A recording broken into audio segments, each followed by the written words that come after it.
नमस्कार। ये आकाशवाणी शिमला है। अब आप प्रभा शर्मा से प्रादेशिक समाचार सुनिए। प्रधानमंत्री नरेंद्र मोदी ने आज सुबह पंजाब में आदमपुर वायुसेना केंद्र का दौरा किया और वीर जवानों के साथ बातचीत की। बातचीत के दौरान प्रधानमंत्री ने जवानों के शौर्य की सराहना की और उनका मनोबल बढ़ाया। सेना अधिकारियों और जवानों को संबोधित करते हुए प्रधानमंत्री ने कहा कि भारत भगवान बुद्ध की भी धरती है और गुरु गोविंद सिंह जी की भी धरती है। उन्होंने कहा कि अधर्म के नाश और धर्म की स्थापना के लिए शस्त्र उठाना हमारी परंपरा रही है। प्रधानमंत्री ने कहा कि ऑपरेशन सिंदूर के दौरान भारत ने दुश्मन के नापाक मंसूबों और दुस्साहस को मिट्टी में मिलाया है। भारत बुद्ध की भी धरती है और गुरु गोविंद सिंह जी की भी धरती है। गुरु गोविंद सिंह जी ने कहा था, 1.25 लाख से एक लड़ाऊं, चिड़ियन ते मैं बात तुड़ाऊं, तबे गुरु गोविंद सिंह नाम कहाऊं। अधर्म के नाश और धर्म की स्थापना के लिए शस्त्र उठाना ये हमारी परंपरा है। इसलिए जब हमारी बहनों बेटियों का सिंदूर छीना गया तो हमें आतंकियों के फन को उनके घर में घुस के कुचल दिया। वो कायरों की तरह छिप कर आए, लेकिन भूल गए उन्होंने जिसे ललकारा है वो हिंद की सेना है। भारत माता की जय! भारत माता की जय! भारत माता की जय! मुख्यमंत्री सुखविंदर सिंह सुक्खू ने कहा है कि राज्य सरकार ऊन के न्यूनतम समर्थन मूल्य में वृद्धि करने पर विचार कर रही है। शिमला में आज राज्य वूल फेडरेशन के अध्यक्ष मनोज कुमार के नेतृत्व में उनसे मिलने आए गद्दी समुदाय के एक प्रतिनिधिमंडल से बातचीत में मुख्यमंत्री ने कहा कि सभी हितधारकों से परामर्श के बाद ये निर्णय लिया जाएगा। सुखविंदर सिंह सुक्खू ने कहा कि राज्य सरकार ने विशेष आपदा पैकेज के तहत मुआवजे की राशि को बढ़ाया है और प्राकृतिक आपदा में भेड़, बकरी व सुअर की मृत्यु होने पर वित्तीय सहायता को 4,000 रुपये से बढ़ाकर 6,000 रुपये किया गया है।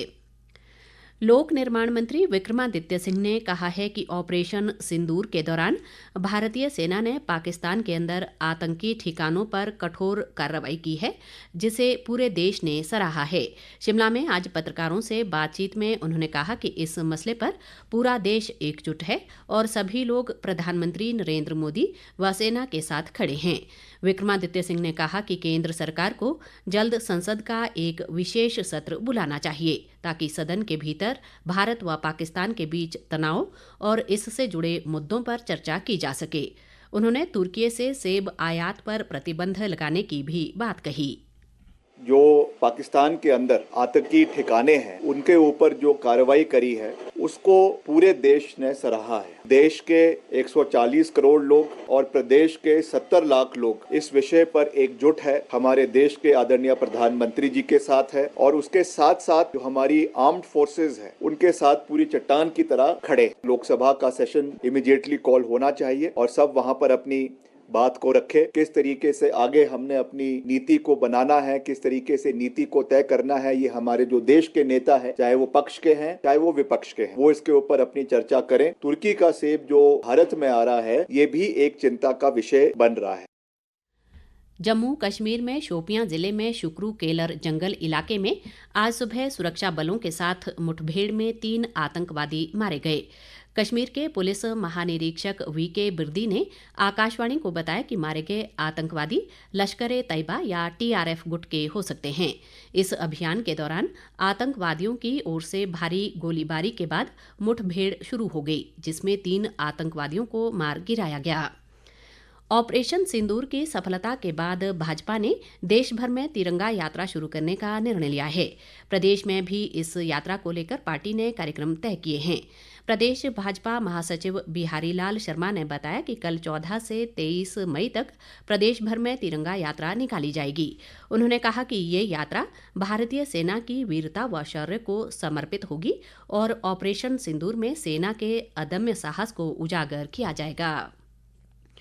स्वास्थ्य मंत्री कर्नल धनीराम शांडिल ने आज शिमला में देवभूमि क्षत्रिय संगठन के प्रतिनिधियों के साथ बैठक कर संगठन द्वारा प्रस्तुत विभिन्न बिंदुओं पर विचार विमर्श किया। धनीराम शांडिल ने कहा कि संविधान में निहित प्रावधानों के अनुसार राज्य सरकार समाज के सभी वर्गों के कल्याण व उत्थान के लिए कार्य कर रही है। इसी के साथ ये समाचार बुलेटिन समाप्त हुआ। हमारा अगला बुलेटिन आप सुन सकते हैं शाम 7:45 पर। नमस्कार।